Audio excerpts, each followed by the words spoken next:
Seigneur, que ta grâce, seule ta grâce. Nous voulons instaurer un état de droit. Et dans un état de droit, il y a une justice indépendante. Ce n'est pas à l'individu Félix Tshisekedi de commencer à faire justice.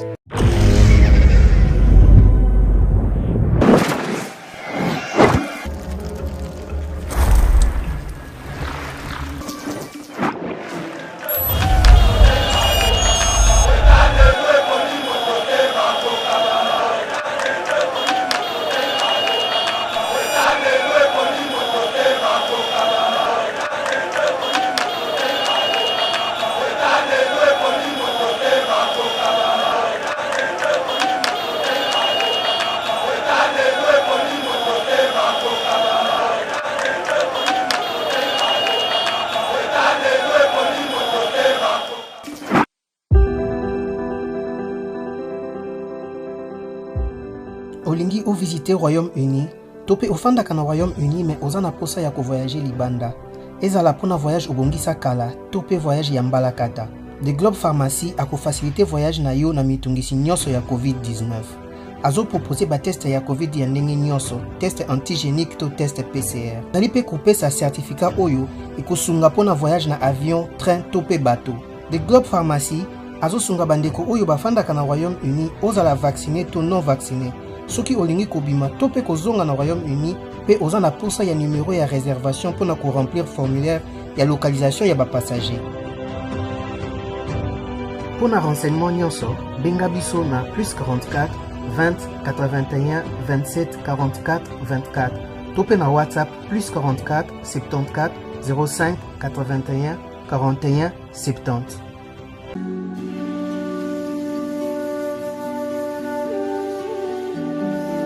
La lutte contre le réchauffement climatique, comment s'y prendre? Le réchauffement climatique contre lequel nous, la société DK Innovative, milite, implique tous les impacts de la vie humaine. Nous, DK Innovative, avons mis en place un projet pour rapprocher l'agriculture de la protection de l'environnement et de l'écosystème. L'agroforesterie, pas d'agriculture sans reboisement. Se situant au Congo central, s'étendant sur une surface de 900 hectares, par lesquels 530 hectares de forêt et 330 hectares de savane. Le concept est innovant car il agit sur 3 fronts à la fois, afin de permettre un développement rural mais surtout durable. Pour ce faire, la société DK Innovative et la fondation DK Innovatique, à travers ce concept, se sont engagés à planter en moyenne 180 hectares par an sur une période de 5 ans de plantes en combinaison cacao, bananier, acacia, arachide, maïs et autres. Dans le souci d'accompagner la vision du chef de l'État Félix-Antoine Tshisekedi Tshilombo de planter d'ici 2023 plus d'1 million d'arbres. Plusieurs formations organisées par la société DK Innovative dans le milieu rural pour la sensibilisation de ces derniers, ainsi que plusieurs conférences scientifiques sur le réchauffement climatique. La société DK Innovative fait appel à tous les organismes nationaux et internationaux de lui tenir main forte afin de vaincre ensemble ces fléaux qui rongent toute la planète, qui est le réchauffement climatique.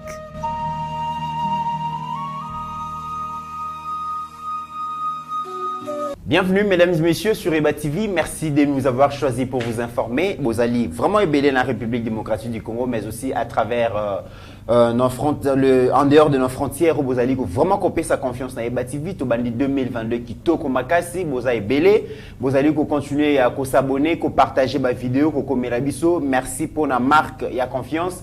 Eba TV chaîne abino, vous continuez à s'abonner massivement. Vous voyez que phrase on a le bakango mingité mais na le bien ngoso na le bien webike président Chikito Mushashino azawana parce qu'il y a toujours to senga batuboa s'abonner massivement à Eba TV pour na komati sa bongo audience. Aujourd'hui to relever la retour il y a président de la République qui a regagné donc capitale il y a RDC Kinshasa depuis hier soir à déjà Awa après 2 semaines il y a tourné dans les grands Kassai mais Mokonzitan Azongi Batumi Balobi il faut tout s'attendre quand même na ba grande décision au vu ya Mokonzi Amoni kuna, mais sanction aussi parce que Mokonzi Amoni vraiment batumingi bazo espérer que le chef de l'État va se décider par rapport d'abord à cabinet nae, mais aussi na kati ya gouvernement parce que makamozali kotambola selon vision na été bokoyo kayango, mais aussi polémique et leki na kati ya discours à Mokonzi Mboka lobaki lobi biso toyete pona koyiba ko bebisa mboka d'ailleurs mboka ici et biba boko extrait wana en tout cas créé mama na buzz na ba réseaux sociaux to ko lobela yango. À moins de 24 mois, il y a élection présidentielle et FCC, donc plateforme chère à Joseph Kabila, c'est vide. Vous allez comment on a né kokonyanga zali ko lela lobby peut perdre batunion so bakei ezali foti ya Shadari mais ko kende ya batu ya bakabiliste vers union sacrée ezali pe ko bangisa bongo opinion est-ce que bazali ko ya ko sala nini est-ce que ko bonde la Mokonzi Mboka ko entourer Mokonzi Mboka pona ko luka ko zonga lisusu na pouvoir à travers l'élection to bazali ko luka suba gagner confiance ya chef bazonga na ba gouvernement surtout que ba remaniement déjà zali ko s'annoncer to ko beta lisolo nango Jean-Lucien Mboussa ministre ya commerce extérieur azapi na tournée naye na grande province naye sud Ubangi azalaki na Zongo na Gemena lelo bokoyo kayende ngazaki na Bujala. En tout cas, vraiment à drainer donc foule l'andinga au Sakalate. Les élections s'annoncent très bien pour Jean-Lucien Mboussa parce que c'est un grand leader qui s'affirme déjà dans la province de Sud Ubangi Tokobeta Lisolo Nango. Tokobeta pe Lisolo ya Excellence Tony Mwaba Oyo Akenda qui paie le 4 janvier na ville sainte Nouvelle-Jérusalem Kamba.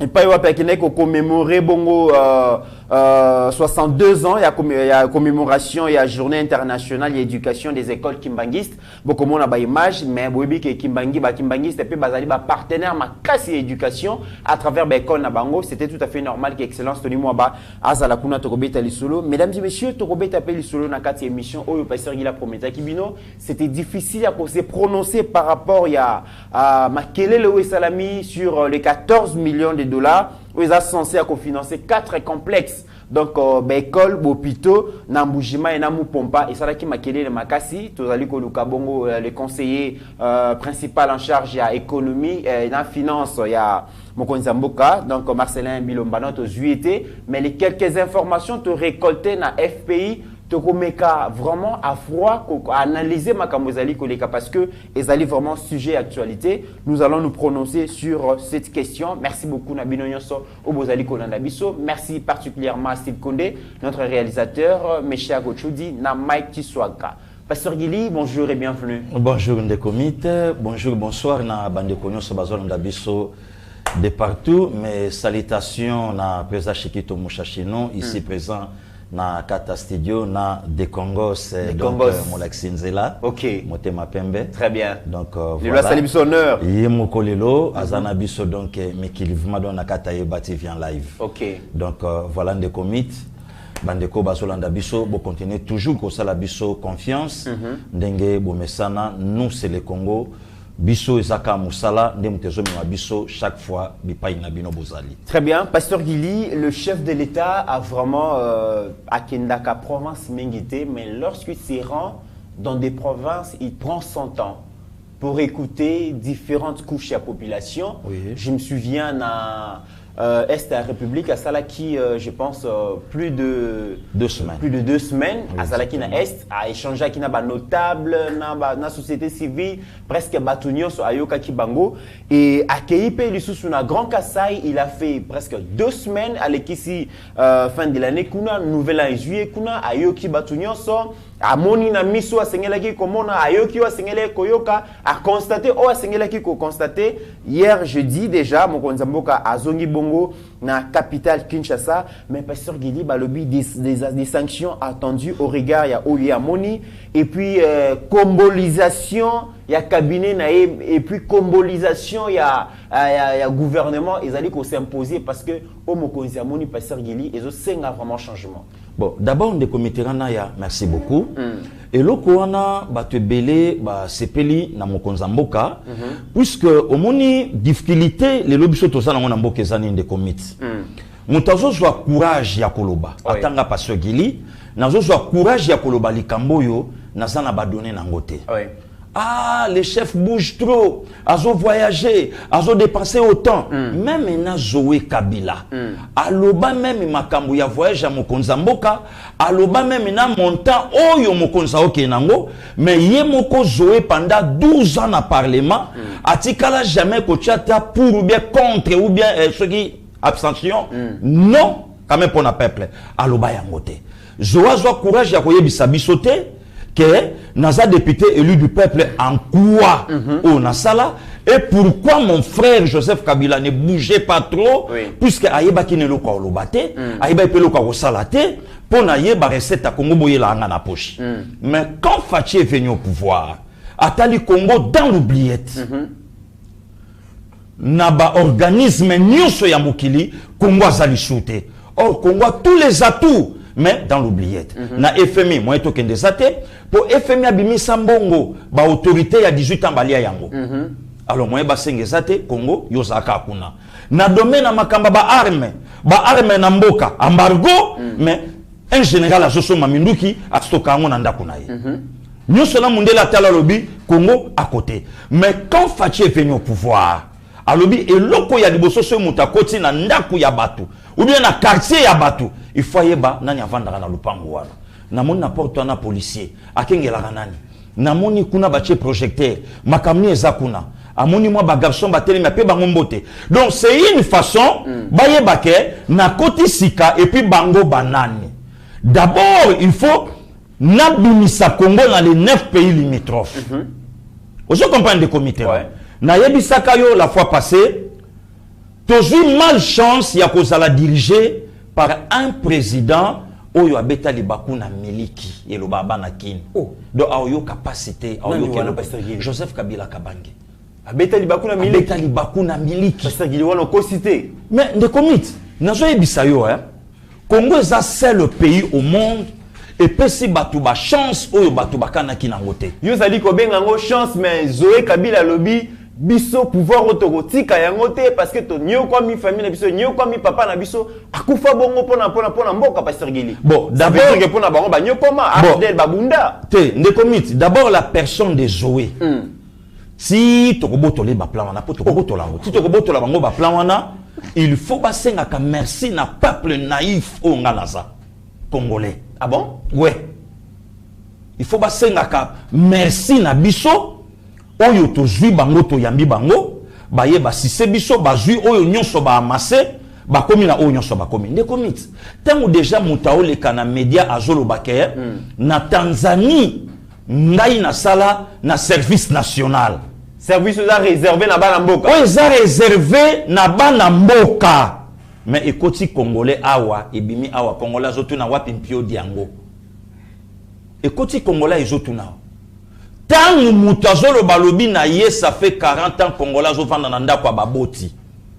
mais moutouana occasionnellement na 29 ans a eu pouvoir dans les grands Congo mboka Antoine Gizenga mboka Betien Tshisekedi wa Mulumba mboka ba Boboli Kolokonga mboka ba Bombo Kolokumba donc mboka ya batu ya mayele mutu moko aye abeti de bakuna zelo pe abando cracher sur la population et aujourd'hui des comités nous avons un président qui est notre sang notre frère Azui oya yebi ba déshydrata na biso oya lobi bon d'accord problème est s'il faut périr nas après mais na kende à une seule condition guerre oyo pouvoir à 18 ans et la biso il faut ici là les comités oyebi lelo tant batu tozo kende mbangu il faut to chaka moi mai na ba propos na biso même atana makambo mingi ya koloba makambo nyonso lelo tozoloba makambo à 18 ans lelo biso peuple congolais to ko vanda pe na mboko to bi Kabila to tiki bukonzo ko bimate zo solution na mamba 18 ans oh oui ya guerre est puisque bino nde batu boyeli biso makambo ya nani ya guerre est donc bino nde batu nde boye nango donc bobi mananu te bo sisango vous comprenez des comités là donc le longtemps on fait aye à côté ba devoir à domicile dans tous les secteurs mais moi si à Kabila maman Liv mamozali koloba maman Liv aloba kiango mon mari travaille en silence pour résoudre le problème à est pas sergili de comités au moni Dieu merci le mobali na gangela ye wana na je so vérité moi la gangela mobali na gangela ye Tant que qui chantage que nazo po ya mbujima ina oke si sa mokate. Po au moins pesa ba bloko mususu tant mo konzamboka alobi makama mashima mumeno wana et che bato mususu panique. Mais c'est normal. Lelo yoso tuni mamolive. Province natale na ope ya la ranim. Nies mais nazo ipsa auto ça na plateau nies sa général Oleko. Général Oleko to yebike aza motetela. Bandundu ye. Est ye. Congo central. Nansingini ye. Donc c'est que véritable des pères et des mères et ma molive. Pour y na ba tribunal c'est ça ya ye. To vanda na mboka to ki 3 jours ya deuil national ina nyono président de la République a koufeli beau père. Ah. Bon babilo ko na to yeba mon époque maréchal Mobutu Monika Banzembe bandi totala beau père na Belgique. Na Belgique ba de Congo se batbalé kuna ba mona ninga matangeleka to mona bande kwa Mindele. Bandeko Mindele. Bandeko Mindele. Mais nyonso wana eloba mate et les cas inaperçus. Vous comprenez des comités. Alors les lotants ou fatia du pouvoir. Aye kokuta armée, il faut obongisango. Des comités tout ça c'est le pays au monde péta général ba pesango na un gamin de 29 ans. Okutango atana bosnité. Na bitumbani na bunda. Na bitumbani na bunda peta major alata ngo na âge nini. Peta sous lieutenant alata ngo na âge. Tale sika désordre ya armée bakabila bayela biso. Général Delphin Kiyimbi. Makambo erase mémoire kozalanga na lobate Delphin Kiyimbi yo erase mémoire makambo erase mémoire exact. Wana na lobika Delphin Kiyimbi simple. Ondimba pe général John Numbité. Est-ce que général John Numbi de commetteran ba seku sa père nanga dona mayele alors Numbi pe général Eluki général Mazembe aujourd'hui papa awa na de la science général Boteti général Numbi pe général même pas donc baza bato yo bayaka na chance loko pamba cop et sali bango o et sali bango. Si quand on Félix aye, ne commit province mon côté na Congo, province mon côté na Congo, commune mon côté na ville province à Kinshasa, oyo tomoni misala 18 ans que non Kabila tikiboy. Ezati. Yango pe mo konsamboka ke ili susa beti. Oui. Konde la kisa biso no extra vidéo na avant pasteur Gilazo mo konsamboka balobi mo konzalo baraboete tout c'est créé maman polémique na ba réseaux sociaux. De comics na yebisa ki o mabe ya Félix Antoine Tshisekedi Tshilombo, il est trop naturel. Trop naturel. Voilà. Abomba raté. Abomba na yete. Azaban quitté. Ya zaban quitté pour bomba donc tant bozo ya bongisa ayoka ngwe pa Alexis Tambo Mwamba. Tika babilo kebele belona tozo zelo pona mamba este. Ya mwana larga ki yango kuna tanga laga ngona loja vient nga Lambert Mende Pongala Jesse. Salle d'attente na sans été. Babi wala salle d'attente bioto comment on a sim kon l'exception extrait ya vidéo mo konsamboka lobi. Toye pona koyiba mboko te koboma yango te. D'ailleurs eloko kobomeza susu te po ese kufa. Pasteur Gili. Toye koyiba te, toye koboma mboka ngote. D'ailleurs mboka ese kufa. Mais oui, Pasteur Gili. Oui. Mais c'est ça litolé. Ndeko mix Fachinde yewana. Fachi c'est un Quinois, Fachi c'est un diaspora, Fachi c'est un monapoto. Alobi vérité puisque bino bozo ka sonia polo bango. Ne komit na ebisakio. Tant bazo la Mbujimai, tala kutu Mbujimai. Mais non, Mbujimai eza échantillon. Ya pouvoir à 18 ans ngetikeli Congo. To zalanga na yo na mbandaka, omona yango. To kenga na yo na este, omoni. Donc et l'autre tokuti ba bâtiment hôtelo ya mama fulani hôtelo ya papa fulani mais yé moko go mama watro Bukavu n'en parlons même pas tombi tout au long presque ya lac tokiti ngana yo poto zwa vedette vedette à l'état exaté vedette nyonso ezo sala et ça transport na lac Goma Bukavu ya mutu oso comprendre donc engelo baké Kabila ayaki kosala likelemba na Congo, yemoko tata likelemba. Yemoko mobombi mbongo. Yemoko molie. Yemoko Kabila. Donc Congo atikali kolia eloko moko te. Nyonso na yemoko. Pomo na ke Kabila ko sala likelemba na Congo. Vision Kabila ngala sala Congo yango Kabila sala kinga kati. Témoin de Jéhovah. Ba lion na kati. Témoin de Jéhovah. Témoin de Jéhovah. Ba la sarabiso lola na livre. Yango na kinga kati. Yango na kinga kati. Donc maman lui va melissa lion lait. A melissa le témoin de Jéhovah. Mais pasteur Gili Maya Lobo. Maya Lobo na yebo na oloba tuka Maya Lobo pamba. ozomona donc babiloko nyonso wana eza vision et lokoni ezanga Kabila a réflexionné Foire internationale de Kinshasa mais tyrolienne 5 minutes $95 la première en Afrique et battre record ya Kenya le loyo grec juif naturalisé congolais Martin Pécher nani oui Martin Pécher ZBD et puisque Bible betaka li solo ya bana ZBD mais pesa ba kombo bana ZBD te mais yemoko le père yewana amborsalino na boîte na ba poisson yemoko le père ZBD yewana donc lelo yo tango mutaolo bali solo ke ba mission boye nango esamuke mais eloko nini ezangaki ye na traître na jida ba yoka na basomba ba bateau de pêche pour na peuple congolais alia maintenant siko nyonso wana Félix Antoine Tshisekedi Tshilombo ayekuta nango ayekuta na ba bâtiment malongate ayekuta na po ba réfectionner hôpital général ya Kinshasa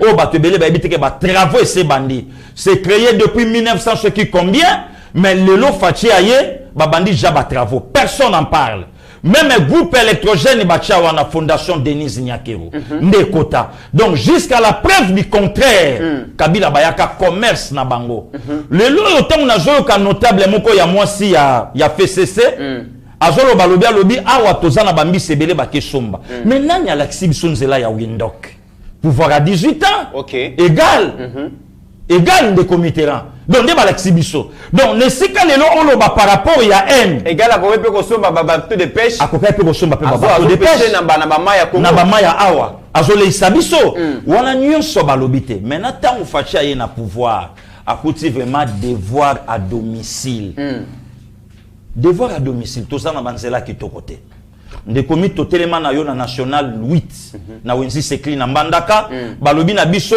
4 jours bokomi Congo 4 jours bokomi Congo na mutuka bo traverser babake babiloke belé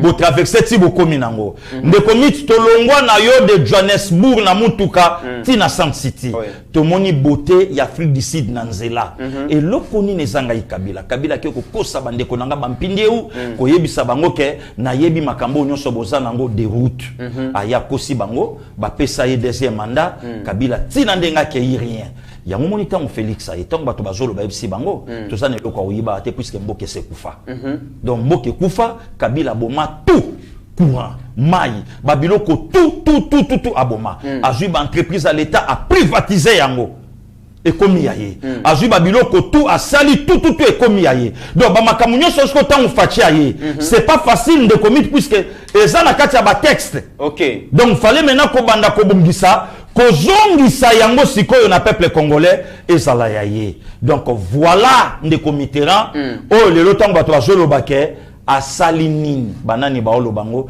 Martin Fayulu mais Martin Fayulu obandi kozala banana assemblée provinciale à Kinshasa oye na assemblée nationale tilelo Martin Fayulu aza député azwa palissade bomba apesa azwa palissade Martin Fayulu kozo ngote ambassadeur azwa palissade ndeko Mitterrand azwa palissade muzito azwa palissade député on a la ta combinaison nazo yebisa ye lata ba costume na yo ba combinaison te tika ko ya ko distraire biso na ba combinaison puisque so za na posa combinaison ba garage za na sayo kendo yo pour la mécanique ba garage za na sayo mécanicien nazo tinda ye alata ba costume na ye atika ko distraire bato puisque azola ta combinaison azola que ça passe ya peuple mais ya za na palissade Zamba za bolingo ka place na otinde na sayo place pe ba panzango na entrée kaka ya sayo ba panzango ba bonzango wana siko yo lo ba ko liaka mbila te na sanse tambile loko ni yo sala ozwaka palissade te o epanzanya na sayo ya nani donc voilà ndeko Mitterrand oh lelo so mona ke même matango chef de l'état a côté na pouvoir aye même na sérieux problème ya kokuta même mitu ya ba congolais mitu ya ba autorité mitu ya ba ministre mitu ya ba député fouti. Et quand vous savez tout passer Gili Mbanga Oyo Tchakou national Lambert Menda Salaka plusieurs fois membre du gouvernement Mokonzambo Kalobi et Sengena comme en Lodja salle d'attente c'est pour la première fois dans la salle d'attente bio naturel bio ils en ont pépé à ça c'est pas possible tant que l'accès bon de Mitterrand pour na komona ke na banda ko yebisa bango ba vider clan Kabila voilà ça d'attente baki aéroport à Lodja Ce n'est pas possible. Si le papa Jean-Claude Okito aux États-Unis, à Zoya, il y a MC, si vous faites même à la place de Bissop et Tokope, mais la Kuna Katako Kombe na Lobefu. Donc, Falata, donc, Bakala Diakouba, Kendana, Tongo, Papa Bloka Boy. Ce qui est Bakala, Monakiango, Angara Yebisangai. Malamoronzem. Angara Lobangai. Petit Gili, Kolobelango, Trote, Naimona, Kitakuna, Trosalango. Mais heureusement, via Kenda. Ozo comprendre. Donc Babylone konyo so wana lelo et comme ça la passe de commit soko taliwana ya mbanda kato vanda na yo. Ya goma to vanda na yo. Ya mbujima yo monaki yango. Donc elelo bake eloko mokote ya malamu bato wana batiki. Na yebisaki bango bozo travailler pour na Kabila et Kabila ne vous calcule pas. Siko tala na Kabila tiki bango na Congo. Oyo lelo Kabila kutu mtalegi na monopole pendant 18 ans. On même la vieille Jean-Charles Okoto afandi wana na salle d'attente bio. Voilà. Siko tala yebisa siko bango de voir maintenant à domicile pour le chef de l'État Félix Antoine Tshisekedi Tshilombo akosimba nini akotika nini ya mwa za clair ya ko yebisa bande kwana bo soutenir projet ya 145 secteur territoire territoire où les lots nango pour développer Congo et puis bopé sabiso deuxième mandat to faire asseoir makambo nyonso. Très bien. Voilà la réalité. Mais pasteur Gili, alors tant mokonzi mboka lobi biso to eko yibate biso to eko bomate d'ailleurs eloko akoboma ah ezate po nyonso c'est kufa mais scandale au pasteur Gili ezali ko salema autour ya président de la République ba détournement ezali ko salema par-ci par-là lelo na lingi to fanda lisusu mukie na likambo oyo ezali ko engager bongo conseiller principal en charge de l'économie et la finance, Marcelin Bilomba Balobi, 14 millions de dollars pour construire 4 complexes na Mbujima et puis des écoles na Mupompa Pasteur Gili na yebité c'est vrai que Tomeki Koluka moi quelques données tous moi maintenant je rappelle que Tozo Luka toujours contact na conseiller Marcel Bilomba pour trouver solution to soyez yemuka mira ko expliquer situation na mais konde na kolinga vraiment tant que tozali koluba moi quelques donc maquettes il y a hôpital ndenge okola kisawana Pasteur Gili meka ko expliquer biso situation na balobi 14 millions pour construire 4 complexes na 2 écoles et l'équipe est surfacturation projet Pasteur Gili. De comité ya merci beaucoup. Ce que je regrette mon frère même à ta YouTube il y a moko place à Zali na lobango plusieurs fois na plateau na otango ya mbanga de comité ya YouTube il y a moko place à Vandi. Voilà quelques maquettes il y a projet où ils allaient engager conseiller Marcel Bilomba vous allez comment là. Donc ndeko YouTube il y a moko place à Vandi je parle américain avant de azomi tout na lobby nazo salela nga na bamboka mais modèle Congo ezo salela ngai comme pas possible de comité oyebi que réseaux sociaux ekoki ko blanchir un coupable et réseaux sociaux mboka nanga ekoki pe ko condamner un innocent na lobi na yo ndenge likambu epelaka na réseaux sociaux ya mboka nanga okondi mangote.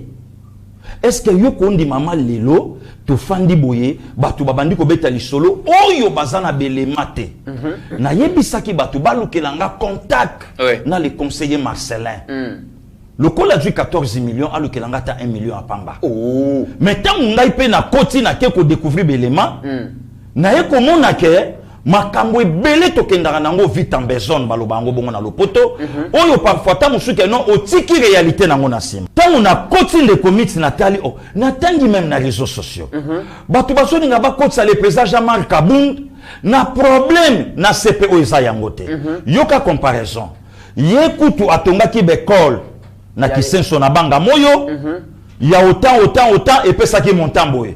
Mais ndenge nini kuna et kokoza la boy koza la boy. Ne commit na zo c'est pas pour rien. Mo konza mboka nanga la ki na région kolobake. Ba te belé tozo kansa baza bandeko. Njoka ba bandoki. Donc ba vandu wana ba buaka essence na makala ba alimango aliba na tata moko ba bundana ya vandi ebike ngam na bwake loko. Nde commit.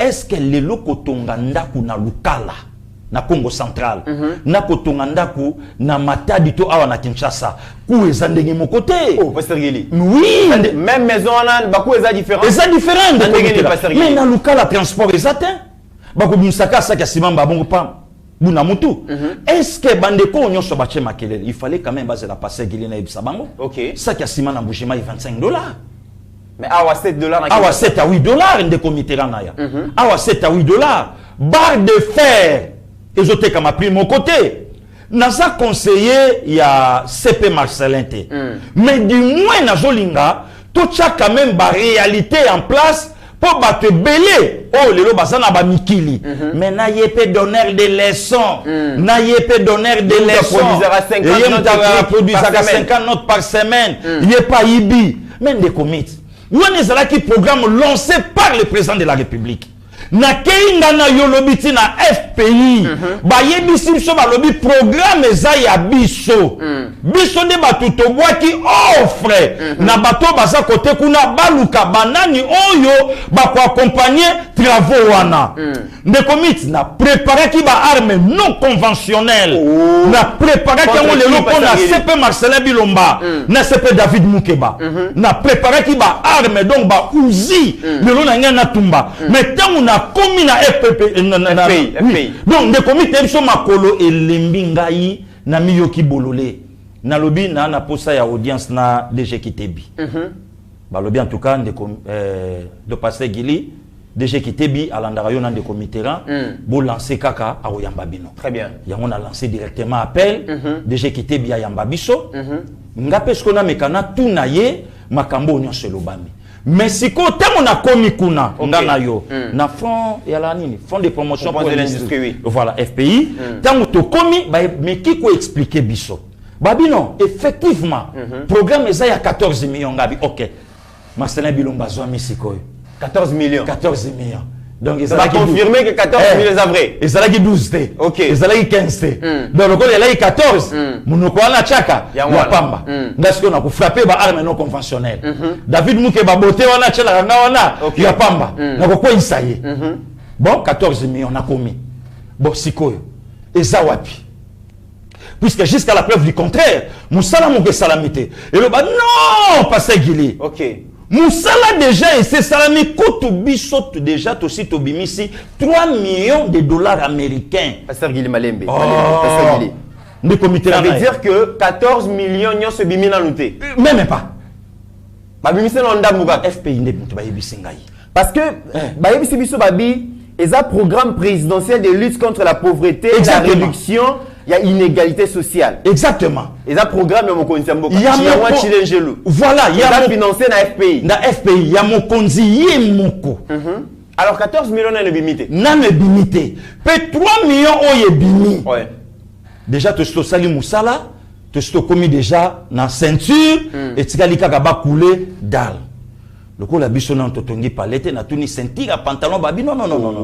Et ça bilo kwa bon miti na tongate.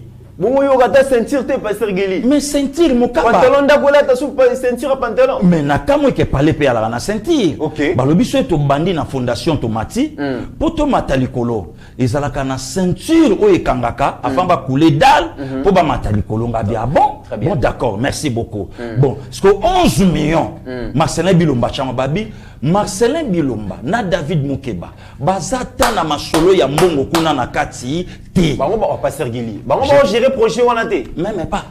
Bazana coordination kaka. Même pas. Misuka ya mokonzi. Misuka ya mokonzi po ba contrôler ezo le kandingi. Mbongo ezo le ka par bango. FPI a pesi offre. Offre ekiti et pas ya Moupe. Sango gouverneur diocèse ya Mbujimai. Diocèse ya Mbujimai na gouvernorat. Na gouvernorat. Gouvernorat ba checker.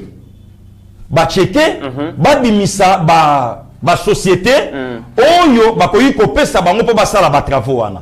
Sur 23 et bimi 6 bango ba poni. OK. Tant ba poni ba bi bon OK bo biso to kopesa oyo ba banda jusqu'à la preuve du contraire. Très bien. Et lo komo ke salamité. Yo kaske escape oyo ba to ba kei place ngape passer Gili na préparer ba arme non conventionnelle kuto donc yango yo nyonso na yaki nango na lembinde committeran et kangama nango pona ko betango lisute. Betano comme ça na mutuna moko ya wana. Merci beaucoup de comité. Sikoyo et si ka problème est bimé zanini. Oui. Batu bake kaka keno bâtiment. Ya wana lingina poser question pasteur Gili. Na yebité. Likambu ya 14 millions wana. Na yebike Steve Konda la kisi maquette. Maquette le koto c'est là comme on a ya hôpital général ya Mouvement et tout ça. Voilà. Et kozala pasteur Gili, est-ce que vous allez kaka construction to ezali na équipement mobimba ya ba école na ba hôpital na yebité wana mutu ko répondre na. Et puis na yebike na Kasai baza na problème ya courant na mai. Est-ce que ba construction wana bakozana centrale moko oyo ekobanda ko alimenter na électricité. Oui. Est-ce que bakozana ba mai oyo ekobanda ko équipe donc ko alimenter ba kona bo plutôt na tondenge nini? Exactement. Oui. Est-ce que nyoso na kati ya 14 millions? Nyoso na kati ya 14 millions. Construction, équipement, des forages d'eau, oyo eko alimenter même na ba voisin, ya contré wana o kabila ebike natika maite na mbujima natika courante. Nyonso eza na kati ya 14 millions. Eza hôpital centre ya makasi moderne oyo sengeli ndeko mit. Oyebike ndaiko ndenge na zaboye. Il faut siko président sa comme appelle ko bimislanga budget. Budget na n'importe qui tende comme pour ça ni pasteur Guy oyebi kolongwa na FPI lobi ko jwa moto tina comme un hôpital motombo dikembe nde komite oyebi lobi chip mo ngena ko populanga na quartier yo commission na motombo dikembe na kende kiti na hôpital motombo dikembe puisque kuna batindinga kuna na fashaki mbila ninga ya babi botika pasteur Gili bo simba yete tangu na komi kuna na tuni babi bo pasteur Gili soki yozo chatembe et que 14 millions eza ebele et que batu ba détourner balé yango oyebi hôpital Marie Biamba Mutombo ngabi oui ya Mutombo dikembe FPI balobi na biso atonga yango na 28 millions de dollars américains. Hôpital Biamba Marie Mutombo 28 millions 28 millions on les a privé hein. Et à l'état té. De comité mbongo kaka mbongo ya la privé na l'état té. Donc mbongo eza mon solo. Atonga yango na 28 millions. Wana sikoyo moko kaka a combien plus forte raison. Des comités des complexes. Yango mo ina sala qui très prudent. Ya kokota na vitesse ya autoroute tenga pena kota na lokwa batu nyonso. OK. Na banga ki pourquoi la différence entre école et pas mana complexe. Na complexe oyo na be équipement nyonso ekozala na kati. Équipement ndeni pasteur Gili. Nde comité. Et le 14 millions c'est belé. Et l'ingélo baké ko changer image ya Mbujimai. Parce que bande ko na biso Mbujimai baza na torte, bazolanda biso, ba junior kabongo baza kuna ba olanda biso. Bango problème na bango ezake ba kosi pe bango trop, ba na raison. Bakosi bango trop toko sala boy toko zongisa boy. C'est normal aussi par rapport na bango. Tant makelelo e bandi bango pe ba tia mundoko. OK. Nana bandi makelelo yona ngoi kasange. Ba arme non conventionnelle na préparé qui pour na Marcelin Bilomba. OK. Na préparé pour na David Mouké Bashko na baloli yango pangokas. Oko balole pangokas ndenge ni pasteur Gilingo Kas azali député. Moussala nae ils ko contrôler bongo ba action et exécutif ils ko ça là sur terrain. Mais sengeli quand même et ça les mana ba norme. Est-ce que ça la makina ba norme pasteur Gili ngokas tango azali ko attaquer bongo Marcelin Bilomba na Moussala azali ko salema sur terrain. Est-ce que ngokas azali na ba donner nyonso azali ko loba que ko construire na Kinshasa ekutaka moins cher que ko construire na. Est-ce que Assemblée nationale moute salela ki bango document payé ordre de mission. Ordre de mission. Alors, le col a parmi bango, est-ce que Ngoïka Sanji, à sa architecte? Point d'interrogation. Tu évites ce cas salango. Mais si koyo bango tamba kozwa ordre de mission, pour na kokita, c'est l'ondenga na koti koti. Ce qui parmi ba député, architecte azate, il faut maintenant basala ba appel na ba architecte alors bo accompagner biso comme ça to kende bino ndi bato koye bisa biso et loko ça coûte combien et loko ça coûte combien et loko ça coûte combien comme ça biso to koya na rapport alors ce qui na parlement baza en mesure te muto lelo aye ko lakisa biso ba fa quoi muto lelo aye ko pesa valeur ya boulot valeur ya ba détourneur ba bimana poisa c'est inspecteur d'Eric mais c'est Gilles Alingete IGF zawana IGF face à Moussala naye Kingo casse lelo yakoya koboa comme essence pour monter pela tandis que ça na compétence sur nate il est député élu du peuple bien sûr mais est-ce que parlement monté mandaté c'est ça le problème pasteur Guilhem Mexico ceux qui les lobo ngo casse honorable Ngoïka Sanji azali ko sala ba déclaration wana ko lakisa na batuke makambo zali ko sale na terrain zali yango te ba liembongo ya l'état et ça un objectif ni ça pour ko linga peuple et ça pour ko soutenir changement tout ça pour ba calcul politique si so d'orgueil yemo kwa zala ki gouverneur ya Mbujimai ayebisa biso makambo yazo kriele lelo atika yango voilà des comités donc tala siko ba donner aux réseaux sociaux et peli batu bake na gauche ba oya gauche ba leki na droite ba oya centre ba mati ba oya likolo ba kiti rien Et le côté. Oroyo kanase, pasteur Guilia lié. Kasinga pe na tindi yote. Yope kita siko kota. Parce que moi je soutiens l'institution président de la République. Ok. Voilà des comités. Na lobaki en émission. Na koko frapper le la batonyon sauté. Ok. Na ko beta le batonyon sauté. FPI fongoli langa porte ba fongoli. Na ke babi passer Gili et Lulu ya nini nga bina ye puisque Bino na Marcelin Bilomba mone mbongo 14 millions. Ba katani na kosekanga. Ba lobiti sikoyo likamba 14 millions na noto comité. Musala o isala mi esana no musala ya 3 millions. Tozo kende molo molo mutu wana o yo tangeli biso kombo na ye. Toza même pata na clause ya masolo ya mbongo na ye. Très bien.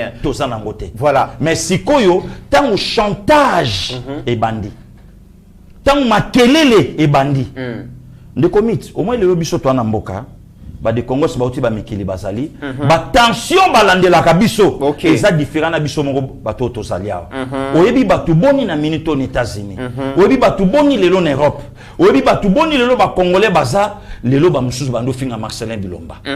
Or un innocent. Rien, il n'y a rien, il n'y a rien.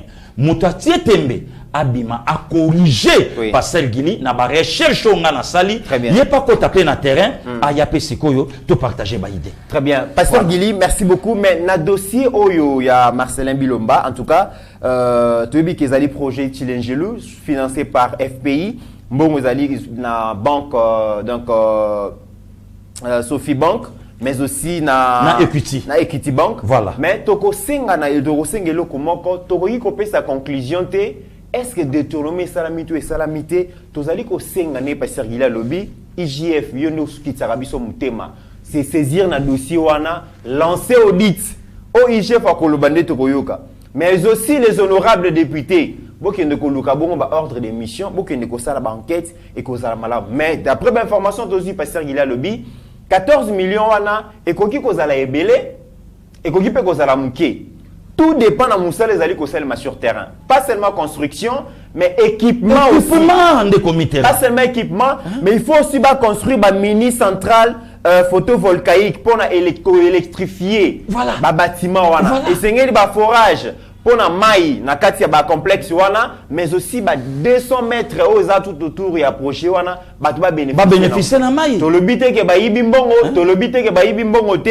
tout dépend na ba rapport ya enquête sur écosalema contrôle parlementaire IGF bo pesa biso éclairage parce que peuple a besoin mbongo wana za ya biso peuple congolais exactement to za na besoin to ba bongo réalité en tout cas le reste tu allez ko senga bongo na DG Patrice Kitebi, ayamba biso tozo suite, mais aussi na le conseiller Marcelin Bilomba. Tokutana naï. Alors pasteur Gili Torolongwa bongo na siège à président, Torokita bongo na ba ministère. Toké na ministère ya commerce extérieur et pas ya excellence Jean-Louis Semboussa, azana tourné na province na Sud Ubangi. Il s'affirme aujourd'hui comme un grand leader. À moins de 24 mois, il y a bah, élection à tous les niveaux. Azali Kolakisake, le chef de l'État, peut vraiment compter sur lui. Oui. Azali Nabatu, Azana message, Azana discours, Azali ko vendre, pas seulement Mokonzi Mboka, mais l'action est chef de l'État sur terrain. Et Azali Malobate, avant qu'il n'a pas ça Malobate, tout à l'heure quand même, c'est qu'a été son arrivée, na Boudjala, na territoire à Boudjala, place Wapi, à communier Kibongo, na Baba Oyaye Bandeko. Je vous réitère une fois encore les souhaits de bienvenue et un agréable séjour sur le sol de nos aïeux. Je vous remercie et vous invite de prendre part pour s'adresser à la communauté de Boudjala qui a la fièvre de vous écouter durant plus de 3 ans que votre présence ne se manifeste pas à ce sujet du territoire.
Bana Boujala, oye. Bana Boujala, Bana Boujala. Bana Boujala, Tokolonga, Tokolonga, Bana Boujala, Tokolonga,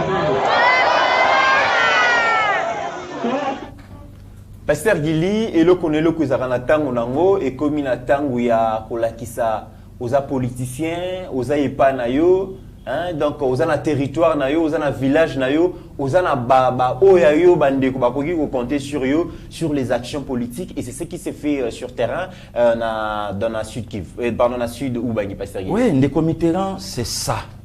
Donc au fait objectif il y a un ministre et ça pour mobiliser le secteur na bango en tout et pour tout et comme un résultat na mokonzamboka pour permettre peuple oyazanase habiter malam. Voilà et loko ozomona ministre ya commerce extérieur à Zosala. A kiti na on a terrain na fief naie d'abord a fêter na bango. Et yami balé donc affaire à valer bango le chef de l'État. Que d'abord bravo na mokonzamboka où il a pensé na deux gouvernements. Nga écoute avec même tout le respect. Na on sait même na chef de l'État. Ceux qui remaniment Rosala. Batu lokola ba Jean Lucien Bouissawana. Ba zo même ata ba VPM. VPM. Na zo ipsa. Na kuma VPM. Ba zo ata ba VPM. OK. Donc a zo ata ba ministère d'État. Puisqu'à son mérité. Vous allez salima. A son mérité de comités. Tout ça n'a pas la carte polémique. Mais les lois n'a pas fait réveiller les Congolais combo. Il y a Moutumoka donc Aza VPM et puis Aza le ministère d'État. Zéro, na terrain. Poste à Mounene, mais Moussala Mouké. Fonction ya makasi. Aza Kapé. N'a pas fait de fonctionnement. Ma dotation. Ah voilà, ma dotation, merci beaucoup. Pour le ministère naïe. Mais zéro. Mais les locaux, la batuloko là, Jean Lucien. Ok. Et le connaît zozanga lobby remaniement mo konzipe na confiance oyo na mayele naye na respect na communion na base naye a ebisa lobby en tout cas l'excellent ministre cette fois-ci na monima que non il faut aussi mbata intérieur il faut simbata affaires étrangères il faut simbata eloko boye par rapport ya compétence na yo ndeko mito moni ebele baye lo yenge.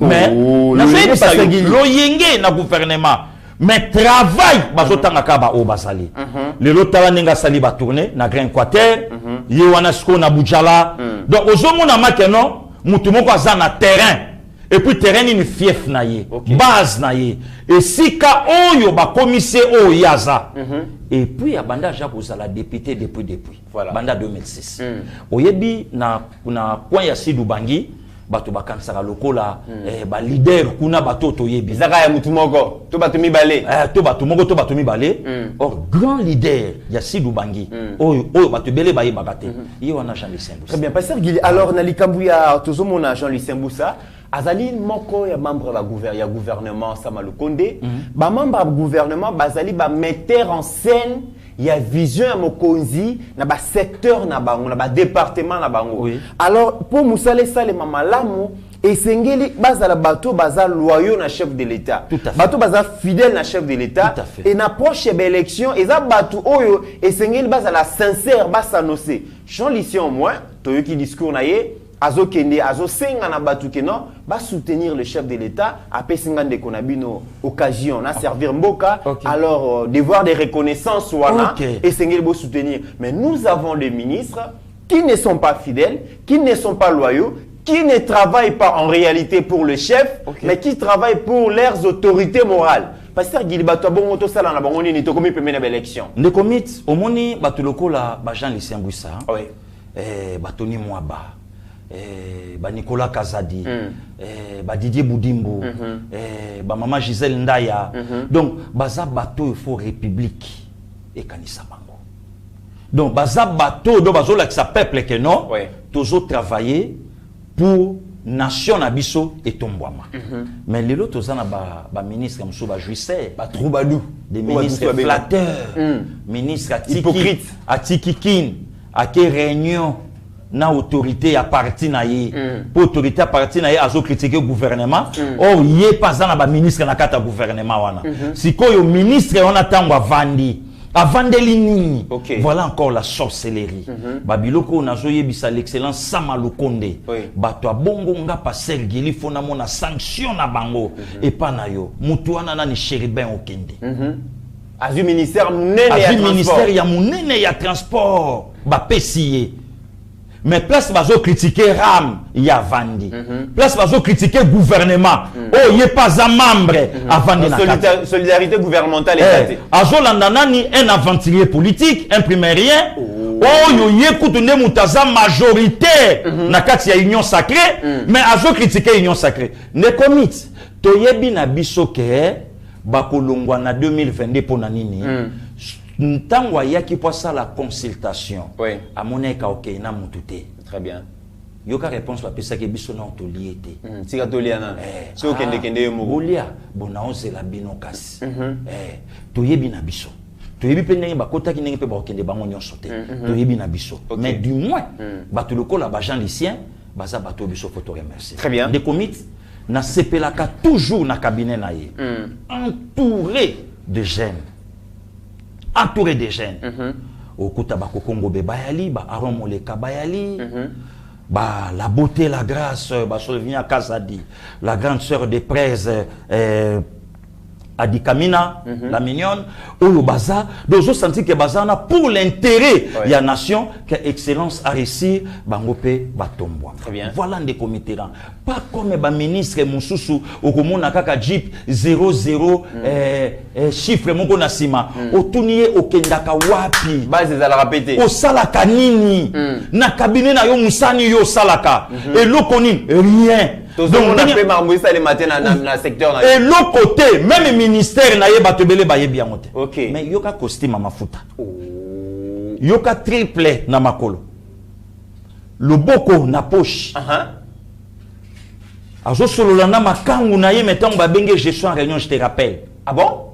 Réunion de nacé. Place ba fandi ba omela moaji atomboli le kolo church mona na boy ba kena comme excellence. Wana church zo betaka kaboy. Azo intimider batu. Toujours intimidation pour kitisaka ngai pona ni po ya excellence ngana parlementaire debout. OK. Vous comprendre l'intimidation des communes. Mais résultat zéro. Résultat na terrain zéro.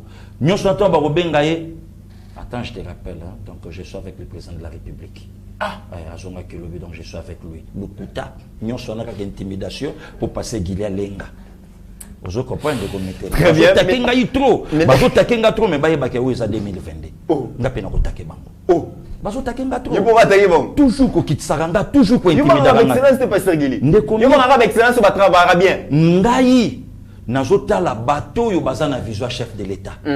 Osimbi budimbu na simana yo. OK. Neti mikolo yo. Na yebisaki bato ba Holanda biso. Kamoko déjà basi basombi et loko moko boye babenga ngo na kombo ya logiciel. Et ko zo peut voir ya na chikito mushashino. OK. Yete. Excellence a beti journaliste en plein plateau. Mais ba koti labo ba trafic. Okukuta na ngana nzela na yo. Osimbi mwaba okuta na ngana nzela na yo. Jean Lucien okuta na ngana nzela na yo. Ozo comprendre? Nicolas Kazadi okuta na ngana nzela na yo. Batu wana batu bazo mouye ba costume na bango. Très bien. Aimé Bodji okuta na ngana nzela na yo. Maman Gisèle okuta na ngana nzela na yo.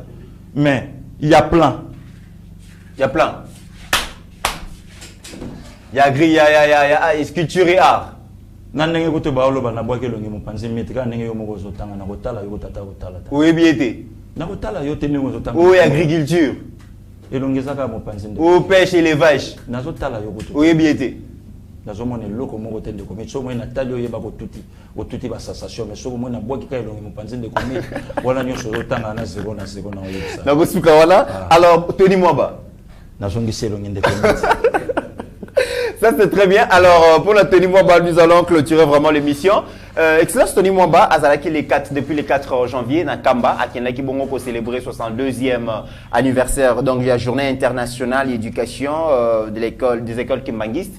Oui, que l'école catholique, l'école kimbanguiste, l'école salutiste, bazali grand partenaire et éducation et gouvernement parce que ça quand même infrastructure est belée et gouvernement n'a pas le choix, il faut composer na bango et c'est dans ces cadres que excellence à Kendaki Bongo na Nouvelle-Jérusalem, ville sainte et à Kamba et pas wapi Alexaki quelque temps tout à la reportage comme ça tu es gozong.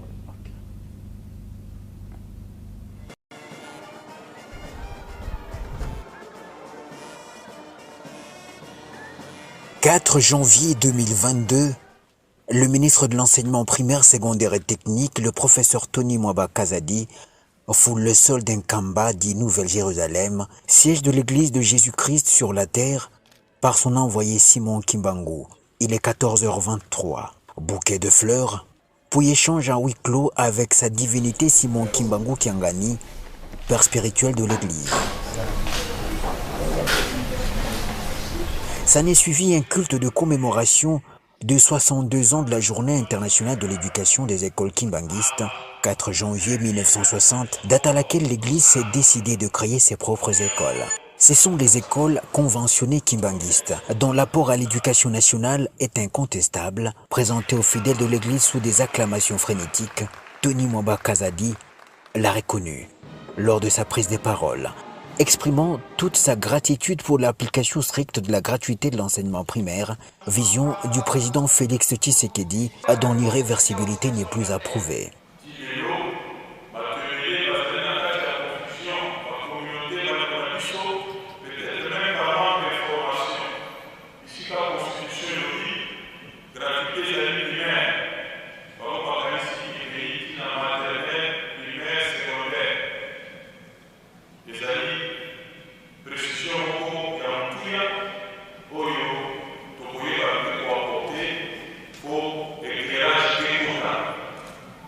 Sous un soleil de plomb et dans une discipline quasi militaire, l'hôte du jour, aux côtés du chef spirituel, reçoit les honneurs au rythme de la fanfare des surveillants et scouts kimbanguistes. Pasteur Guili, aujourd'hui, partenaire et à gratuité, Tony Mwaba, Excellence, vous allez remercier quand même Kimbanguiste pour la sincérité na bango, pour le respect à la gratuité, mais aussi l'école Kimbanguiste, vous allez parmi les écoles et Sungi, l'État Mingi, na likambuya éducation, il y a jeunes Congolais parce que l'État à un moment donné, depuis 1992, déjà l'État qui démissionnaire dans le secteur Wana et les privés, mais aussi confessions religieuses, église catholique, protestante, naba salutiste, qui quand même initiative à créer une école conventionnée, quand bien même que moi, nous mais quand même partenaire miné. Oui, des comités, il faut tout reconnaître en gros. Donc il y a là qui dans le cadre il y a commémoration, il y a 62e anniversaire, il y a création, il y a l'école kimbanguiste. Alors, il est arrivé que l'excellence ministre Tony Mwaba Kazadi, il est mon enseignant, pour le sanaté, a quitté qui peut na terrain, d'abord que j'appelle bénédiction, deux, et puis qu'on remercier l'église kimbanguiste, na soutien na bango vis-à-vis du chef de l'État. Voilà des comités, dans tout à l'heure, le ministre, malgré vacances, oui, ça va qui est lancé par lui-même le chef de l'État, mais Tala. Oyo, na Boudjala, na Grand Équateur, Oyo, na Nkamba. Donc, au moment où souci na bango malgré vacances, mais na kende to travailler par rapport à Boye, C'est ça des comités être un ministre au service de la nation. Donc, au moment où même matin, na Papa Simon Kimbangu Kiangani, très content. Il y a humilité. Il y a ministre, il y a respect naïe, il y a kozwa maloba. Des comités kobo sanate que notre pays moko laïque. Oyo catholique azana 50, réveil azana 50, ok na kinto di 50, il y a umte sali bisonyo so mondamta bondela ndengalingi. Mais l'état c'est quoi azali kolo? Alors tant ministre azo reconnaître le koana. Église, ils ont reconnaître le pouvoir où ils allaient, Nzambe ya Nzambe, et kozala likolo ya régime wana, Nzambe a kozala na yango. Très bien. Bravo encore na l'excellence Tony Mwaba Kazadi, na musala oh lelo ministre azo sala. Donc lelo to mona ka ba image à poto. Azala ki récit na Maison Blanche, ala ki récit na Élysée, ala ki récit na Palais Royal, mais tala récit wana na Nkamba. Très bien. Donc bénédiction. La charité bien ordonnée commence. Mabele mame. Donc mabele mame aniati yango, donc zo mona ke li pamboli pe et monani et voilà, pe au remarquer même des comités le ministre Oyo a bondi pour faire asseoir vision. Il y a chef de l'État, na kati ya secteur, il y a article 43, il y a constitution. Maître Tony Mwaba Kazadi. Donc a bondi. Si koyo po mona batamite mamabe. Bato nyonso ba finga kilobi na réseaux sociaux. Azobe bisa gratuité lelo bazawapi. Ndo monika ka bato ba koti na conflit. Il y a Marcelin Bilomba, il y a 14 millions. Parce que ko sala démarche mon côté. basale loko mon côté, mais au comment na bango défilé na ba plateau ba télévision, na ba costume pour parler que des bobards. Voilà des comitéran. Or les ça na bateau na kata gouvernement, il faut te remercier bango. Il faut te pia bango longonia. Très bien. Ba maître Tony Mo ba Kazadi, ba Didier Boudimbo, ba Nicolas Kazadi, ba za ba photo pia bango merci, ba maman Gisèle Ndaya, il faut te pia bango merci, ba inspecteur Gilles Alingete, il ba toi na photo pia sa bango merci, puisque ba za bateau yo, ba vivre na Congo na vrai. Voilà. Très bien, Pasteur Guili, excellence, le rôle à Tony Mo, ce n'est pas facile pour la Bango parce que au-delà de la casquette, il y a ministre de la République, Azali Bongo député national, na circonscription, il y a Krafuka Lukunga. Kuno Pesi Mbouamboua Boy. Voilà. Kuna Matate Zali. Mais aussi, déjà, quand on a ministre, électeur na yo bazali ko tala yo, bazali comment on a que yo za député na biso au côté na gouvernement keba soko yibi kuna seke aux yeux qui s'y sont soni. Au bébé si kuna aux yeux qui s'y sont soni. Justement. Je l'ai vu fêter avec Baz Naye avant de les Kamba. Oui. Donc c'est quelqu'un oyo asa reconnaissant na bato. Le comité, au monde va bloquer sur les lots, tokolo bango na télévision. Congola kotsaka conception ya kolia. Na beleli ya nanga shikita. Denga na kini kuna saka olia. Donc tolongola même ibondeko. Tolongola même respect. Et le rognon c'est comme un rien. Il y a un salaka contre bateau yo, bakendaka et pas autorité. Autorité ngo pe balingi peka bateau bongo. Vie na tumba ki mais moi le romo ebimaka talaka poto saila. Donc bonde ko zalakate, bolingo zalakate mérite donc ezate que muta osa musala malonga na lobelaye ezalakate. Très bien. Yango moni ndeko miti ngande ko na yo na alaka na yo na sala ke fort ya kobomba po. Donc doka bato bele balobaka mona nakate liaka na bien te na lingaka na linga mutu na vrai. Très bien. Donc natala travail à Tony na vrai. Natala ya Didier Boudimbo na vrai. Natala ya maman Gisèle Ndaya na vrai. Natala ya Gilles Alingete na vrai. Donc ozomona ke otali Nicolas, otali Aimé Bodji, kaka bakombo ba ministre ou ezotanga mayango wana. Mais où sont les autres? Voilà des comités. Oh lelo zomona ke ndenga zawana akoye biso ke naza ministre mais na tonga déjà l'école na secteur nanga na Mbujimai mi balé o ezokende na kosila mais na tonyango na mbongo o te na komele ministre. Très bien, Pasteur Guili. Mais eloba mité akoye biso te ke avant na koma ministre na kenda jako déclarer moi banda ko nanga mi balé na telemisa likolo. OK. Mais aloba ngote makenda jako déclarer.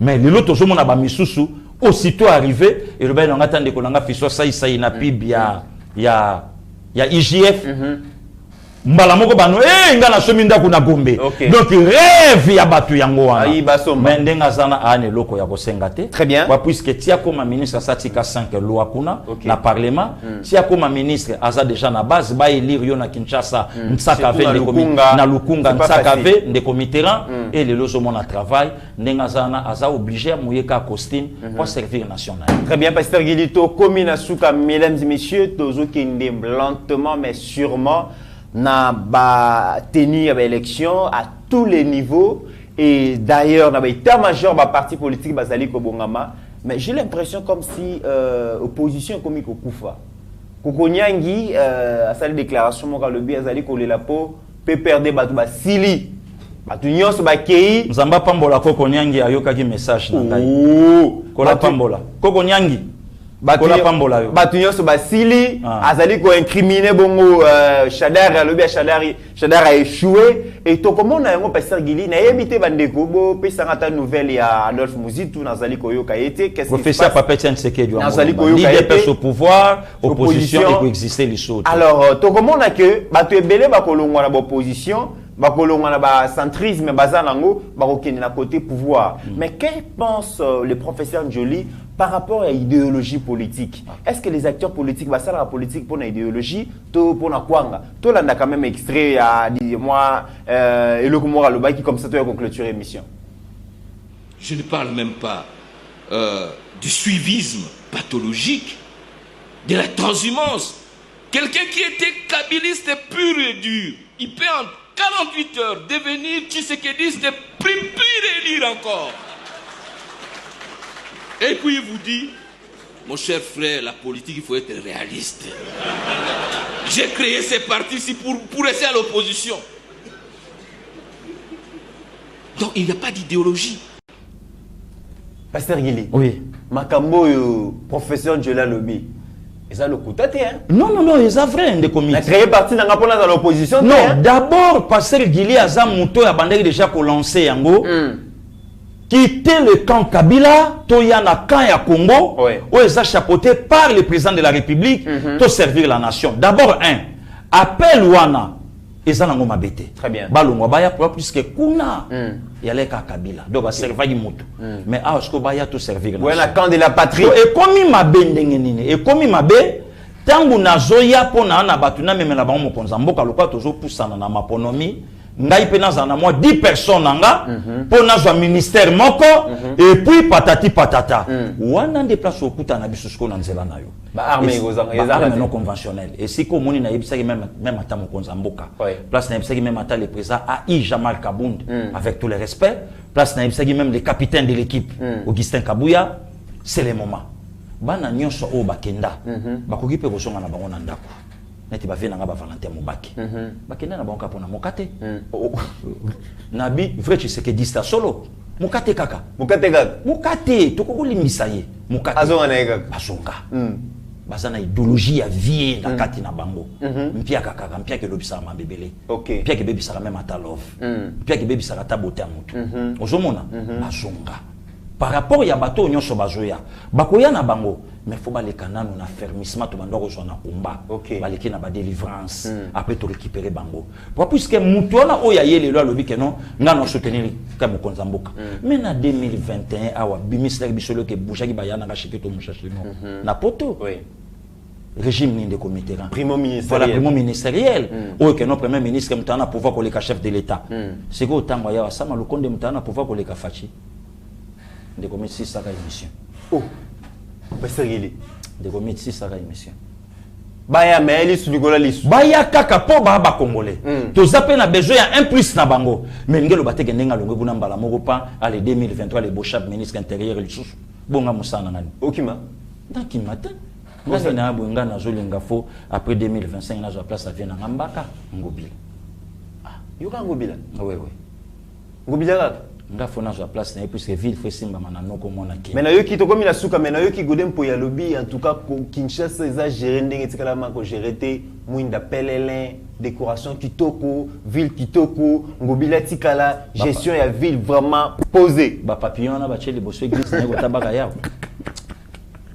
banini ba papillon oh bache côté wana parce que Godet ka loba makambo na loba et peso kanda ezopia kanda osakana te papa kabaidi na mikeli so azoka makamba bo azo regretter donc voilà ba papillon no lingité na linya ngata mokete puisque Kinshasa eza déjà na ba minda nango esetelema et là on ezanga ki ba bengi ba société we bande ko yakala carbu mutamati atomba miti likolo changer ampoule ba bongisi mende pele et là mo ezangi te de comité soka lobi pepela et si ka gouverneur avandi azo penser neti le lopona zando campagne nini o lelo ya osala pona chef de l'état pona zando nazo kamwa zo tika ba bureau o mona mokonza mboka parimba doana sima vena ngambaka mais vie zonga kuna na ville ba mangi zo teka mana ville ba mapa na koti na tuni ba bito pesa ka mo loka mukie ndenge na yoki to pia ka mo loka donc ville longwe ville gombe longwe gombe et comme à la portée de tout le monde et ça rakate ndé comité donc ba biloko musu lelo tango zo lobake ngana za master fachi pouvoir camarade azalakate